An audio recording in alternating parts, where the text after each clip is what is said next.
오늘 하나님께서 저희들에게 주시는 말씀은 우리 신약성경 143면 요한복음 2장 1절에서 11절까지의 말씀입니다. 신약성경 143페이지 요한복음 2장 1절에서 11절까지의 말씀을 제가 봉독합니다. 하나님의 말씀을 경청하시기 바랍니다. 사흘째 되던 날 갈릴리 가나에 혼례가 있어 예수의 어머니도 거기 계시고 예수와 그 제자들도 혼례의 청함을 받았더니 포도주가 떨어진지라. 예수의 어머니가 예수에게 이르되 저들에게 포도주가 없다 하니 예수께서 이르시되 여자여 나와 무슨 상관이 있나이까? 내 때가 아직 이르지 아니하였나이다.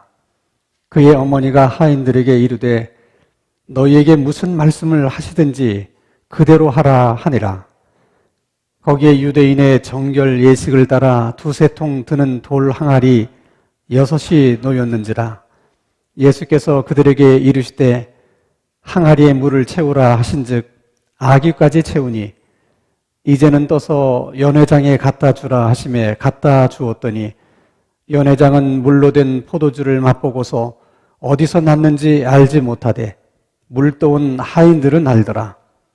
연회장이 신랑을 불러 말하되 사람마다 좋은 포도주를 내고 취한 후에 낮은 것을 내거늘 그대는 지금까지 좋은 포도주를 두었도다 하니라. 예수께서 이 첫 표적을 갈릴리 가나에서 행하여 그의 영광을 나타내심에 제자들이 그를 믿으니라. 아멘. 많은 사람들과 함께 건널목을 건너려고 신호등 앞에 서 있던 한 할아버님이 계셨습니다. 신호등의 불빛이 파란색으로 바뀌자 많은 사람들이 길을 건너갔는데 이 할아버지는 길을 건너가지 않고 계속 물끄러미 신호등만 바라보고 있었습니다. 잠시 후 다시 신호등의 색깔은 빨간색으로 바뀌었고 잠시 후에 다시 신호등의 색깔이 파란불로 바뀌었지만 이 할아버지는 여전히 길을 건널 생각은 하지 않고 신호등만 물끄러미 바라보고 있었습니다. 이상하게 여긴 한 사람이 할아버지에게 물었습니다. 할아버지, 왜 파란불이 바뀌었는데 건너가지를 않고 신호등만 그렇게 물끄러미 바라보십니까? 그랬더니 할아버지가 대답하기를 마음에 드는 색깔이 없어서.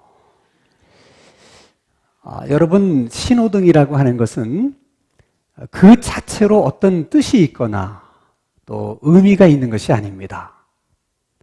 신호등은 그 신호가 가리키는 것이 무엇인가, 그 신호가 지시하는 것이 어떤 내용인가, 거기에만 의미가 있는 것입니다. 자, 여러분, 예수님은 공생의 3년 동안 우리가 셀 수 없을 만큼 많은 기적을 행하셨습니다. 마태복음, 마가복음, 누가복음에서는 예수님께서 이런저런 기적을 행하셨다 또는 이런저런 이적을 행하셨다 다 그렇게 설명하는 것에 반해서 요한복음은 예수님께서 표적을 행하셨다 그렇게 표현을 합니다. 오늘 본문에도 보면 예수님께서 가나의 혼인잔치집에서 물을 가지고 포도주로 바꾸셨는데 이것은 예수님께서 처음으로 행한 표적이었다 그렇게 말씀하고 있습니다. 왜 예수님이 행하신 기적을 기적이라고 말하지 않고 굳이 표적이라고 이야기를 했을까? 표적이라고 하는 것은 신호등처럼 그 기적 자체가 어떤 의미를 갖고 있는 것이 아니라는 뜻입니다. 기적이라고 하는 것은 그 기적을 통해서 그 기적이 무엇을 드러내느냐, 기적을 행하시는 주님이 그 기적을 통해서 무엇을 말씀하려고 하시는 것일까? 그것이 기적의 참된 의미라는 것입니다. 그래서 예수님이 물을 가지고 포도주로 바꾸는 기적을 행하셨다. 이 말씀 앞에서도 아니 어떻게 물이 포도주가 될 수 있나? 세상에 어떻게 그런 기적이 가능할까? 그렇게 질문해서는 안 되고 왜 예수님은 물을 포도주로 바꾸셨을까? 그런 기적을 통해서 예수님이 꼭 말씀하고 싶은 예수님의 메시지는 무엇일까?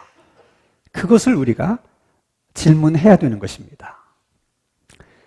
어느 날 예수님은 제자들과 함께 가나의 어떤 혼인잔치집에 초대를 받게 됐습니다. 그 가나라고 하는 지역은 예수님이 살고 계셨던 나사렛이라는 동네과 멀리 그렇게 떨어져 있는 동네가 아닙니다. 나사렛처럼 아주 작은 마을이고 그리고 아주 조용한 마을입니다. 도대체 그 동네에 누가 결혼을 하는 것인지 그리고 그 결혼식을 하는 그 집 주인은 누구인지 정확하게 아는 것은 아무것도 없습니다. 단지 예수님의 어머니였던 마리아하고 이 혼인잔치를 하는 이 집하고는 아마 가까운 친척 관계였을 것이다. 그렇게만 추정을 합니다. 그렇게 추정하는 이유는 그 잔치집에 포도주가 떨어졌는데 그것을 마리아가 알았다는 거예요. 그냥 초대받은 많은 손님 가운데 한 사람이었다면 그 집에 포도주가 남았는지 포도주가 떨어졌는지 그걸 어떻게 알겠습니까? 그리고 포도주가 떨어졌다는 것을 마리아는 마치 자신의 일처럼 그렇게 생각했다는 거예요. 더더군다나 그 잔치집의 하인들을 마리아가 이렇게 해라 또는 저렇게 하라 이게 지시를 했다는 것입니다. 그냥 여러분 평범한 손님이라면 어떻게 그 집주인의 하인들을 보고 이렇게 하시오 저렇게 하시오 이렇게 지시를 하고 명령을 할 수 있었겠습니까? 예수님 당시의 유대인들의 결혼식은 오늘 우리들의 결혼식과는 여러 면에서 다른 점이 많습니다. 예를 들면 우리들은 결혼식을 주로 낮에 하잖아요. 근데 이스라엘 사람들은 낮에는 너무 날씨가 덥기 때문에 결혼식을 밤에 합니다. 그리고 우리는 결혼 피로연을 결혼식이 끝난 다음에 하는데 그들은 피로연을 먼저 하고 그리고 결혼식을 해요. 우리들의 피로연이라고 하는 것은 뭐 1시간 아니면 2시간 길어봤자 서너 시간이면 다 끝나지 않습니까? 그들의 피로연은 일주일 동안 합니다. 그러니까 혼주의 입장에서는 손님들을 일주일 내내 치르는 거예요. 쉬운 일이 아닙니다. 그것은 그만큼 이스라엘 사회가 결혼 예식을 그렇게 중요하게 생각했고 큰 일로 생각했다는 거예요. 말 그대로 일륜지 대사입니다. 그러면 여러분, 잔치라고 하는 것은 뭐 결혼잔치든 회갑잔치든 중요한 게 음식이에요. 그 잔치에 참여한 사람들이 손님 대접 잘 받았다 또는 그 잔치가 참 좋았다, 대부분 뭘 가지고 평가를 합니까? 음식입니다. 그래서 결혼식은 항상 음식이 넉넉해야 되고 음식이 맛있어야 돼요. 그래야 손님을 제대로 대접해 드리는 것이고 잔치가 잔치다울 수가 있는 것입니다. 그것은 여러분 유대인들도 마찬가지입니다. 근데 유대인들의 식사 메뉴는 우리나라처럼 그렇게 다양하진 않아요. 주로 아무 맛도 없는 담백한 빵, 그리고 양고기, 그리고 샐러드, 되게 그 정도예요. 너무나 메뉴가 단순하기 때문에 빵이라든지 양고기를 가지고는 어느 집 식사가 더 맛있다, 이게 잘 차별이 없는 거예요. 그래서 그들은 식사와 함께 먹는 포도주의 맛을 가지고 그 잔치에 승부를 거는 것입니다. 그래서 잔치하는 집은 포도주가 넉넉해야 되고, 그리고 포도주가 맛있어야 돼요. 그래야 손님 대접을 제대로 한 것이고 잔치가 잔치다운 잔치가 될 수 있는 것입니다. 그런데 오늘 본문에 가나의 혼인잔치집에 문제가 생겼어요. 아직 피로연이 끝나려면 아직도 많은 날들이 남아있는데 포도주가 떨어진 것입니다. 이거는 여러분 정말 상상하기 어려운 일이에요. 이것은 혼주의 입장에서는 이런 일은 생각하기조차 두려운 일입니다. 멀리서 귀한 손님들 다 모셔다 놨는데 포도주가 떨어졌다. 이건 손님에 대한 예의가 아니거든요. 그래서 마리아가 너무 다급해서 예수님에게 그 얘기를 합니다. 예수야, 큰일 났다. 포도주가 다 떨어졌다. 마리아가 예수에게 그 말씀을 하는 이유는 예수님이 어떻게든 이 어려운 문제를 해결해 줄 거라고 하는 기대, 그리고 그런 믿음이 있어서 예수님에게 그 얘기를 한 것 같아요. 그런데 예수님은 마리아에게 전혀 예상 밖의 대답을 합니다. 여자요, 나하고 무슨 상관이 있습니까? 내 때가 아직 이르지 아니었습니다. 언뜻 생각하면 너무 예의가 없고 공손하지 못하고 너무 퉁명스럽게 대답하는 것이 아닐까, 이렇게 생각이 들지만은 사실은 그렇지 않아요. 유대 사회에서 여자여라는 말은 여인들을 높일 때 쓰는 말입니다. 우리나라 말 가운데도 당신이라는 말을 3인칭으로 쓰면 극존칭의 의미가 있는 것처럼 여자여라는 말도 그런 의미가 있어요. 중요한 것은 여인을 높이는 여자여라는 그런 말은 사적인 관계에서는 사용하지 않는다는 거예요. 항상 공적인 관계에서만 사용하는 그런 말입니다. 그러니까 지금 예수님이 여자여 이렇게 말하는 것은 마리아에게 아들로서 말하는 것이 아니고 메시아로서 말하는 거예요. 이 일이 메시아인 나에게 무슨 상관이 있는 일입니까? 예수님이 공생애를 시작하면서 언젠가는 자신이 메시아라고 하는 것을 드러낼 수밖에 없지만 아직은 그때가 아니라고 예수님은 생각하신 거예요. 그래서 아직은 때가 아닙니다. 근데 마리아가 예수님에 대한 신뢰가 얼마나 큰지 예수님이 그렇게 말하든 말든 하인들에게 말합니다. 이제 예수님이 너희들에게 무엇을 지시하시든지 너희들은 그렇게 해라. 그리고 가버렸어요. 여러분, 예수님은 지금 망설이고 있는 거예요. 근데 망설이던 그 예수님의 그 마음을 결정하도록 만든, 그리고 기적을 행하도록 이끌어낸 것은 마리아의 전적인 신뢰입니다. 그래서 예수님이 결단합니다. 그리고 하인들에게 얘기합니다. 그 돌 항아리에 물을 길어다가 부라. 그 돌 항아리의 물의 용도는 외출하고 돌아왔을 때 손발을 씻거나 또 손님들이 왔을 때 그 손님들의 손발을 씻어주는 용도예요. 그 돌 항아리 하나에 들어가는 물의 양이 한 20리터 정도 되는데 그 집에 그런 돌 항아리가 6개나 있었다는 거예요.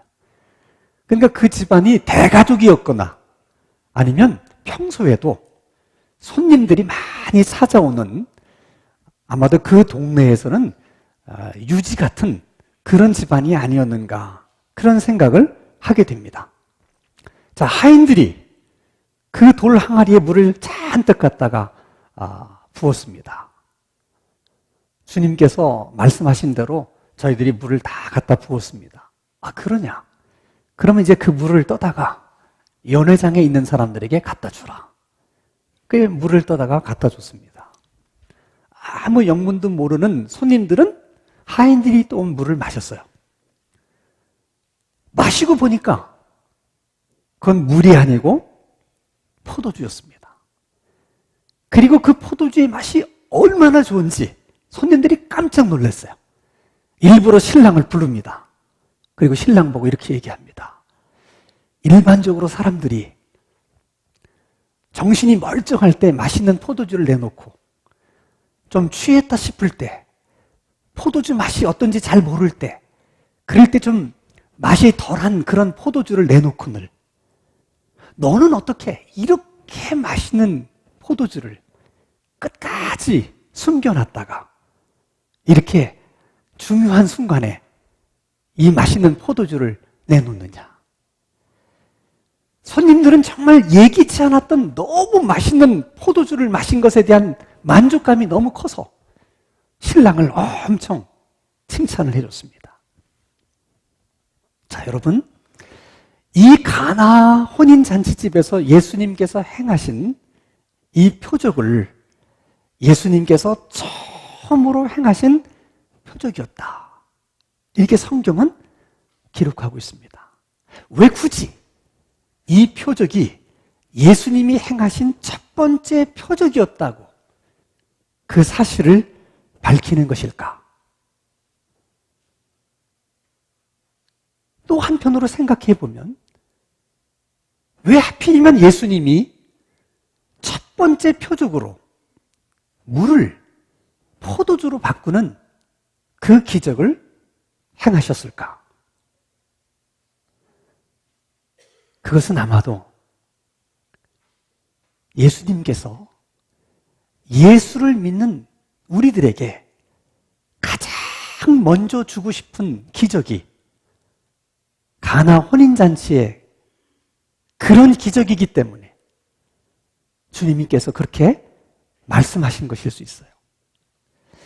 신앙생활하는 우리가 받아야 될 가장 첫 번째 은혜가 가나 혼인잔치에서 일어났던 그 기적과 같은 그런 은혜이기 때문에 특별히 그 표적이 예수님이 행하신 첫 번째 표적이라고 말씀하시는 것인지 모릅니다. 예수님은 요한복음 10장 10절에서 이렇게 말씀하십니다. 도적이 오는 것은 도둑질하고 죽이는 것이지만 인자가 온 것은 모든 사람으로 하여금 생명을 얻게 하고 더 풍성히 얻게 하려 합니다. 항상 우리들의 삶이 넉넉하고 풍요로워서 그래서 기쁨이 있고 웃음이 있는 한마디로 혼인잔치 같은 그런 잔치집 분위기 같은 그런 삶을 살아가도록 해주기 위해서 예수님이 이 세상에 오셨고 우리를 대신해서 십자가에 돌아가셨다는 거예요. 그것이 예수님이 우리를 향한 기대입니다.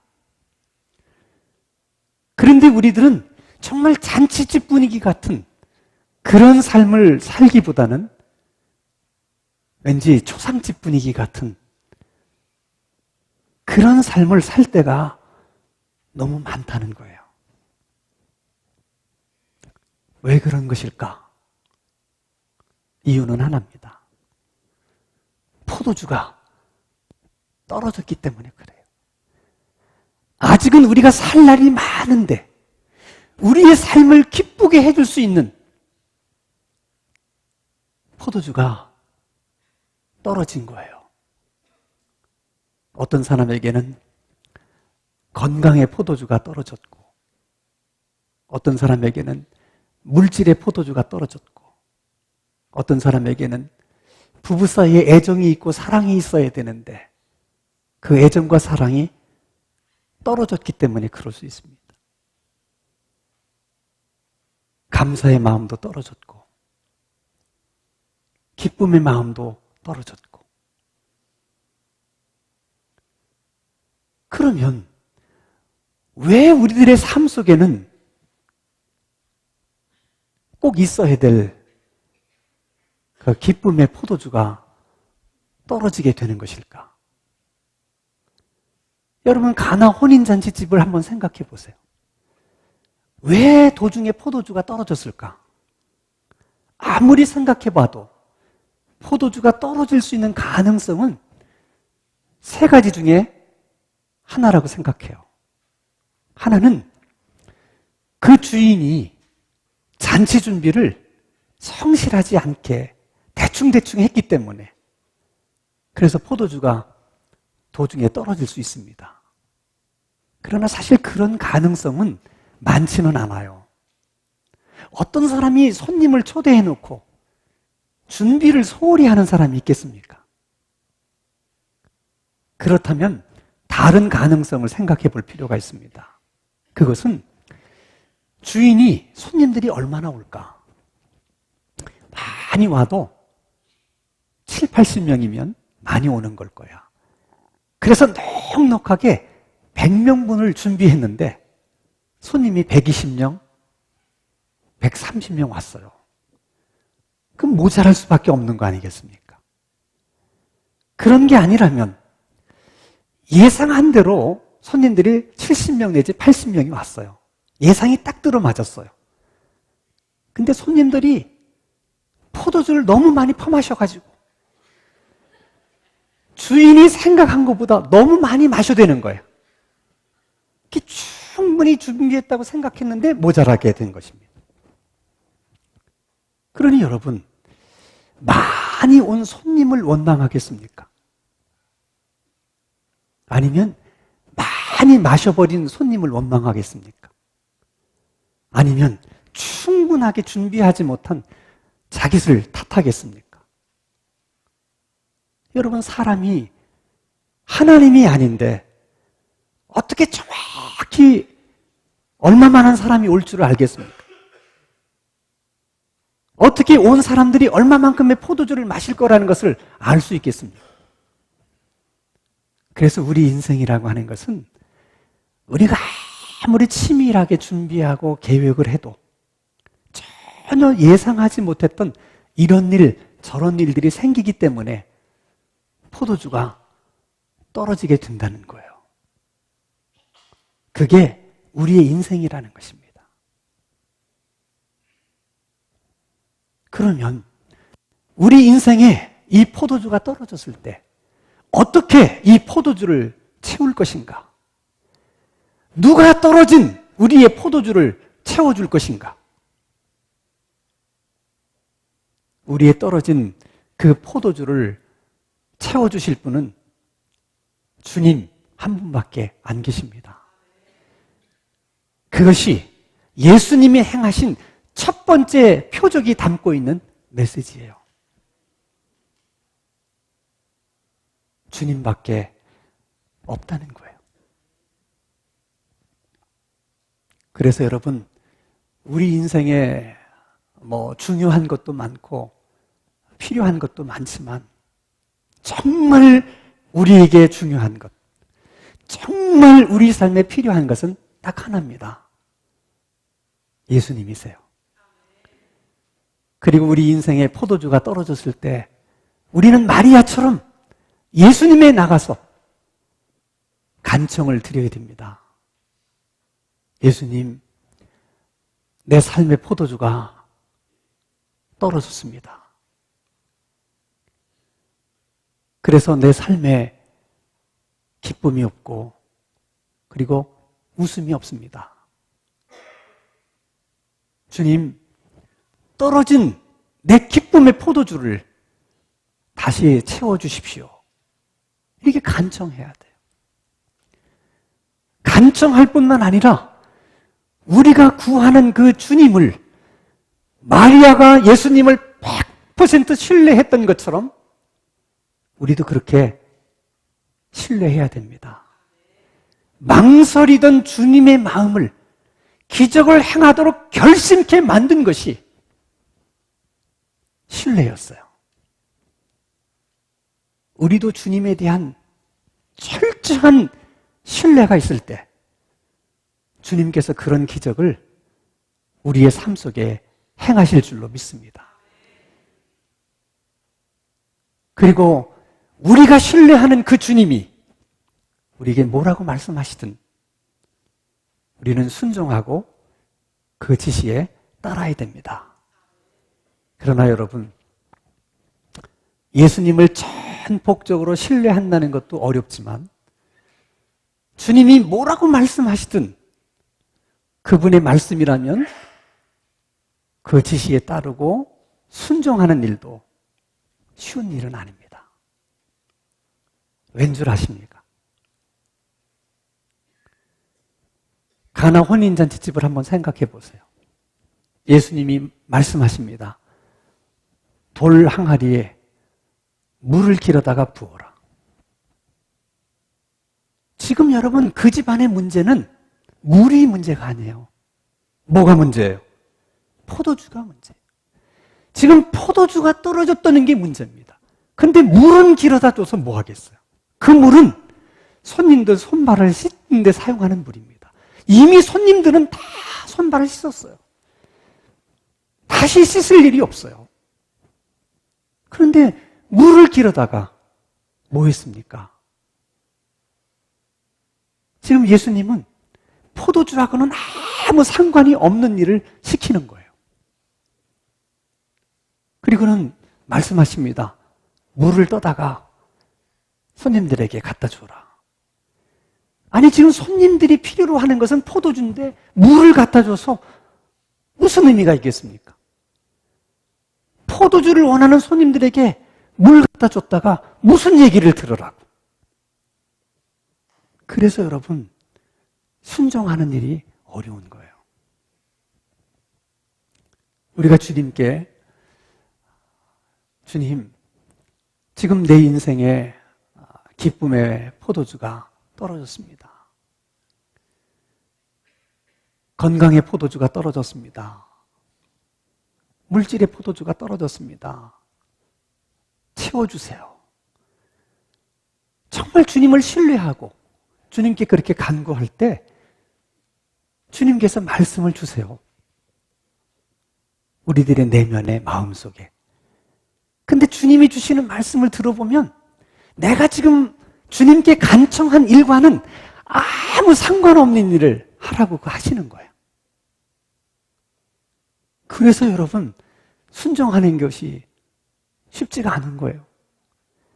만약 내가 주님께 간청한 그 일에 도움이 되는 일을 주님이 하라고 그러면 그 일이야 왜 못하겠어요?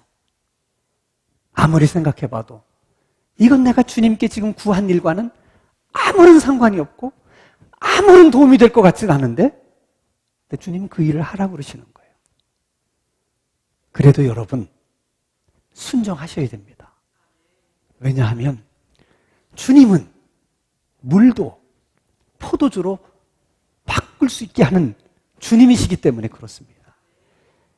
우리가 어떻게 순종하든 주님은 모든 것을 바꾸실 수가 있습니다. 우리의 연약한 몸을 건강한 몸으로 바꾸실 수도 있고 우리의 가난함을 부유함으로 바꿔내실 수도 있습니다. 우리의 슬픔을 기쁨으로, 우리의 아픔을 행복으로, 우리의 눈물을 웃음으로 바꾸어 주실 수 있는 분이 주님이십니다. 가나의 혼인잔치 그 집의 주인은 잔치 도중에 포도주가 떨어져서 너무너무 근심하고 걱정하고 당황해했는데 주님 때문에 생각지도 않은 더 좋은 포도주를 손님들에게 대접할 수 있게 됐습니다. 손님들도 생각하지 않았던 너무 맛있는 포도주를 마실 수 있게 되었습니다. 이런 일을 두고 세상 사람들은 전화위복이라고 얘기합니다. 여러분, 물을 포도주로 바뀔 수 있는, 바뀌게 할 수 있는 그 주님이 늘 우리 곁에 계시고 그 주님이 늘 우리와 함께 하시기 때문에 예수 믿는 사람들의 삶 속에는 전화위복과 같은 그런 일들이 자주 일어날 수가 있는 것입니다. 그것이 신앙생활의 묘미예요. 저는 우리 신당중앙교회 모든 성도님들 가운데 그 전화위복과 같은 그런 일들이 많이 일어날 수 있기를 바랍니다. 물을 포도주로 바꾸셨던 그 주님의 능력, 그 주님의 은혜가 늘 우리와 함께 있어서 그 능력과 그 은혜 때문에 어제보다는 오늘이, 오늘보다는 내일이 더 맛있고 더 멋있는 그런 우리들의 삶이 될 수 있기를 주님의 이름으로 축원합니다. 기도하십시다. 거룩하신 하나님 아버지, 우리에게 가장 중요하고도 가장 필요한 것은 오직 주님 한 분뿐인 것을 다시 한번 깨달을 수 있는 은혜를 주시옵소서. 우리 삶에 어려움이 있고 문제가 있을 때마다 우리 주님께 간구하게 하시고 그 주님을 신뢰하게 하시며 주님의 지시와 말씀에 항상 순종하게 하시옵소서. 주님의 손에서 물이 포도주로 변했던 것처럼 우리들의 삶도 그렇게 변화시켜 주시옵소서. 어제보다는 오늘이, 처음보다는 나중이 더 넉넉하고 풍성하며 행복한 우리들의 신앙생활이 되게 하여 주시옵소서. 예수님의 이름으로 기도하옵나이다. 아멘.